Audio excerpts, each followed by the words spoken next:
A kú déédé àsìkò yìí. Kókó inú ìwé ìròyìn la mú wá fún yín láti inú àwọn ìwé ìròyìn ilé wa. Orúkọ tèmi ni Ọmọgbémisọ́lá ọmọ Alọ́gọ̀madẹ̀.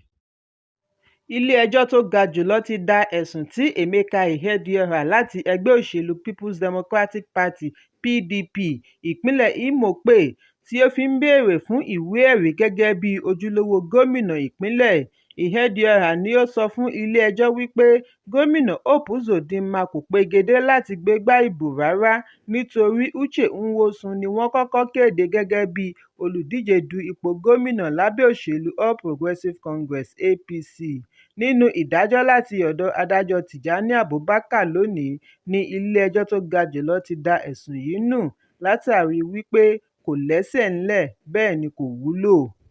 Ó wá pàṣẹ fún agbẹjọ́rò Mike Ozekhome kí ó san owó ìtanràn $140 mílíọ̀nù látàrí wípé ó gbé irúfẹ́ ẹjọ́ bẹ́ẹ̀ wá sí ilé-ẹjọ́. Ẹ̀kúnrẹ́rẹ́ ìròyìn yìí wà nínú ìwé ìròyìn Daily Post tó jáde lónìí. Adarí ẹgbẹ́ ọmọ ilẹ̀ Biafra IPOB Nnamdi Kanu ti rọ àwọn alátìlẹyìn rẹ̀ kí wọ́n wà lójúlalákàn fi ń ṣọ́rí síwájú ìdájọ́ ilé-ẹjọ́ tó ga jùlọ tí ó máa wáyé ní ọjọ́ 15 oṣù Kejìlá ọdún 2023. Kanu ní kí wọ́n fojú sílẹ̀ fún àwọn elétekéte tí wọ́n lè fẹ́ lo ète síwájú ìdájọ́ ilé-ẹjọ́.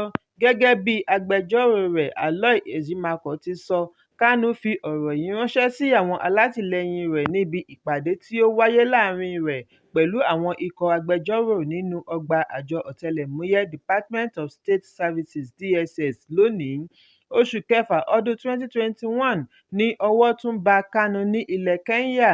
Láti ìgbà náà ni ó ti wà nínú àhámọ́.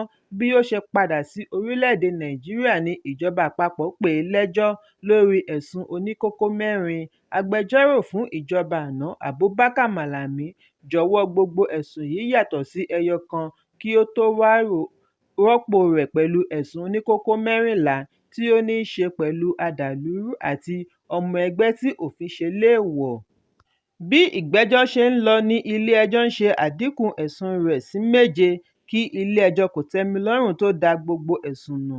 Pẹ̀lú wípé ilé-ẹjọ́ ti dá a sílẹ̀ ní ayọ̀ àti àlàáfíà, ìjọba àpapọ̀ kọ̀ láti dá a sílẹ̀. Lórí ẹ̀rọ abánidọ́rẹ̀ẹ́ X ni Ejimakor ti kọ ọ́ lónìí wípé inú òun dùn sí ìbẹ̀wò tí òun pẹ̀lú àwọn akẹgbẹ́ rẹ̀ ṣe.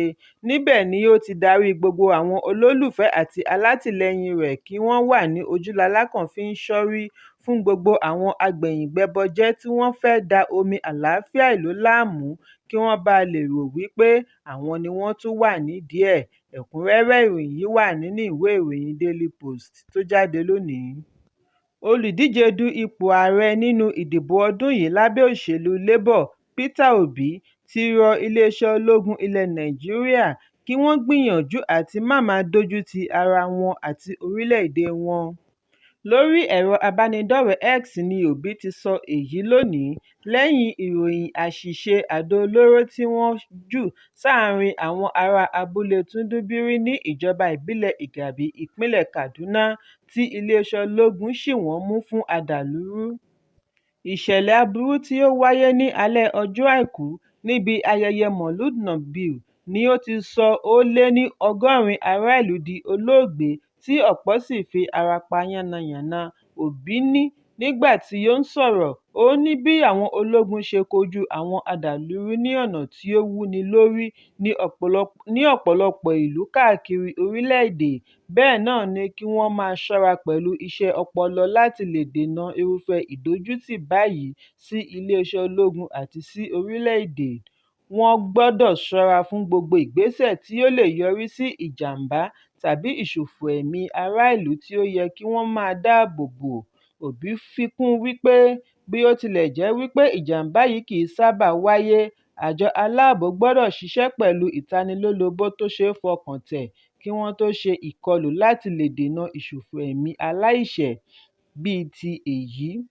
Gómìnà àná fún ìpínlẹ̀ Anambra ní irúfẹ́ àjálù báyìí a máa fi ọgbẹ́ ńlá sílẹ̀ sí ọkàn ẹbí, ọ̀rẹ́ àti ojúlùmọ̀ tí wọ́n pàdánù ẹni wọn, bí ó ti fi ìkíni ìbánikẹ́dùn ránṣẹ́ sí gbogbo ẹbí tí wọ́n pàdánù ẹni wọn nínú ìjàmbá yìí.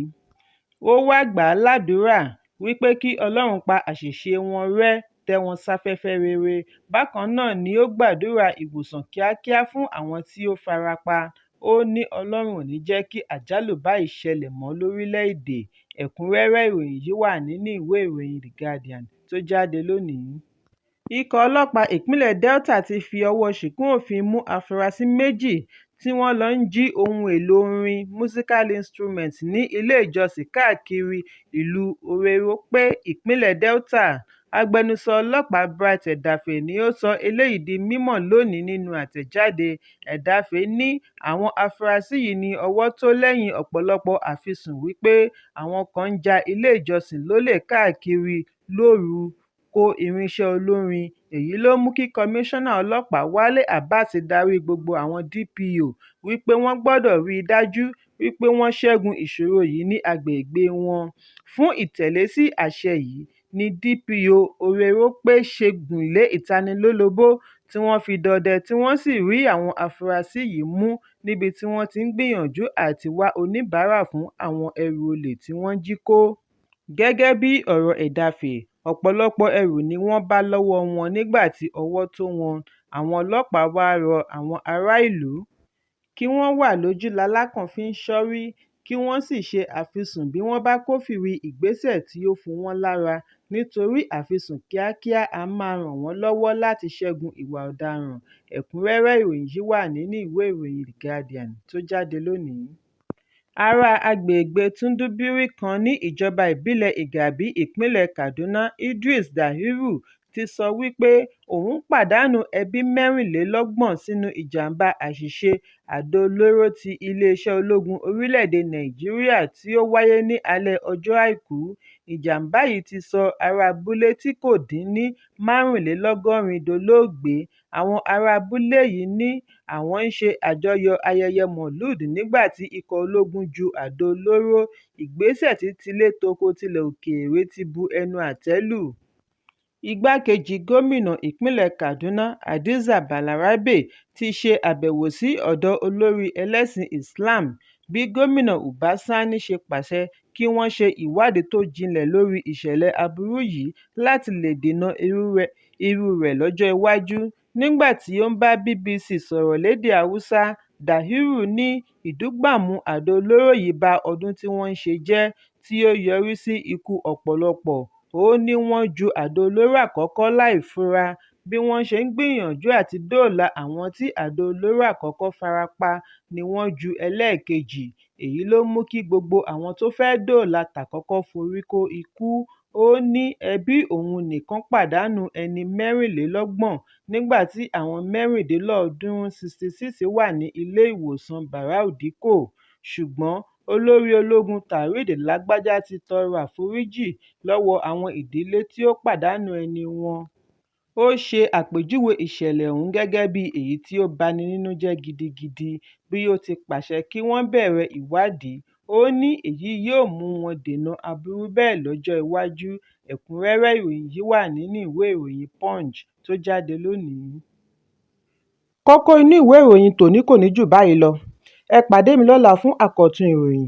Kí a tó lọ, ẹ má ṣaláì fi àríwísí yín ránṣẹ́, ìyẹn comment, kí ẹ sì bá wa subscribe sí ojúnà wa lórí YouTube kí Kókó Inú Ìwé Ìròyìn lè máa tẹ̀ yín lọ́wọ́ ní kíákíá.